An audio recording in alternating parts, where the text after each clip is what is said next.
The Cash for Clunkers program requires the auto dealer destroy the engine, latching the hood on any chances of a resale.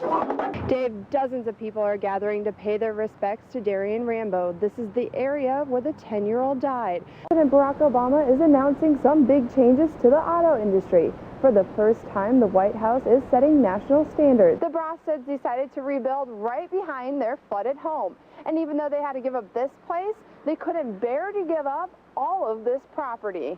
Briana, what are folks telling you tonight? Dave, the whole community is mourning the loss of Coach Ed Thomas tonight. Many say he was the heart of Parkersburg. Thank you for joining us. I'm Briana Denney. The measure known as the Credit Card Bill of Rights is quickly moving through Congress. While most people pick their teams based on the number of wins, some are taking a closer look at things like the score. And Briana, why exactly is that store owner shutting his doors? Jamie, the owner of Nashua's only grocery store, says simply folks stop shopping there. He says it was a tough decision to make, but he can't afford to keep the store open for much longer. For more than 30 years, Bob Phillips has remained dedicated to this Nashua grocery store. The B&D food store owner says it's been hard work from the start. We've always worked on the narrow margin, and we always did a lot of the work ourselves. After all of these years, Phillips says he has to close the doors to the town's only grocery store. I've put an awful lot of myself into this place, and I'm getting very little back at this point. Phillips says profits have been dropping for years. He believes competition from big businesses in nearby towns is what's beating him out. Basically, the people of Nashua have decided they don't care to shop here. Customer Ashley Seha says this store is the most convenient. She stops in here at least once a week. To get odds and ends, whether it be like cleaning supplies, charcoal for grilling. But she admits the bulk of her shopping is done out of town. Have a really good day. Right now, Phillips is holding a closeout sale. He's selling everything, food, drinks, and equipment. He says it all has to go. The owner believes the discounts will only get deeper in the coming weeks. But as for the building, no other grocer was particularly interested because it's not making a profit. Phillips says he's trying to keep in good spirits as he watches his business split up. He says it's hard not to be bitter when his life's work is gone. As it is, I'm hoping to get out here with my skin intact, basically. Phillips says the biggest impact is going to be on the elderly community. Many can't drive and are on fixed incomes. He says one lady ordered groceries from Charles City, and it's costing her more than $20 extra to get her food. I think it's something that you just always carry with you. Calvin and Caroline Brostad won't soon forget the day floodwaters rushed into their Mason City home. The neighbor said it's coming over the dike, and it's coming. That day last June, the couple quickly packed their stuff and headed out. Calvin couldn't believe what they found the next day. God, it was right there, the water.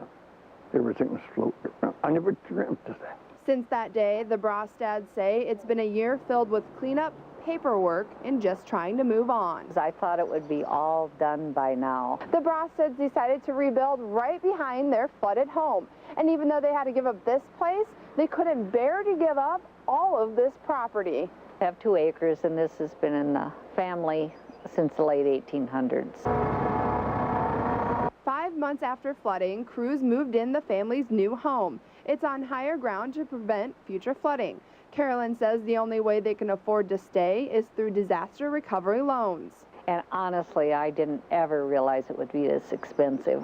As they settle into their new home, the Brostads are waiting for crews to take down their former place. And if the house doesn't get demolished, it's really just a reminder. The Brostads aren't sure when that's happening, but they say there's a lot more to do before then. Their goal is to continue focusing on recovery. It's going to be a project, an ongoing project, I think, for quite a while. Since the Brostads decided to rebuild on their property, they won't qualify for a federal buyout, but they will be part of a citywide demolition. Bands featuring this afternoon the Floyd Consolidated High School Band, directed by Mr. Don Whitcomb. Nearing his 100th year, Donald Whitcomb still plays his trumpet every morning. It's fun to just go over those old songs.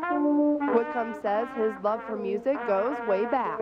My mother started me on a piano when I was in the lower grades. By the time Whitcomb was in 7th grade, his parents got him a new instrument sent from Montgomery Ward. And got a wonderful cornet for me. He remembers how easy it was to stay in tune. It was in 3 different keys, B flat, C, and A. After a little practice, he graduated to trumpet. He says the times in his church band were memorable, but at home is where the band really came together, with his sister on violin and his brother on clarinet. And we had a lot of wonderful evenings just playing music together. Whitcomb's music took him into college and into teaching.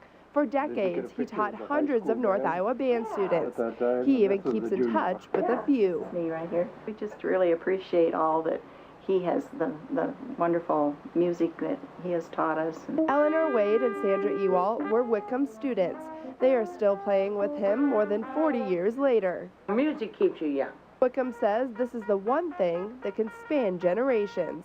Whitcomb wants to remind musicians, just keep on playing. It's a wonderful thing to do. In Mitchell County, Briana, Denney, KIMT News 3.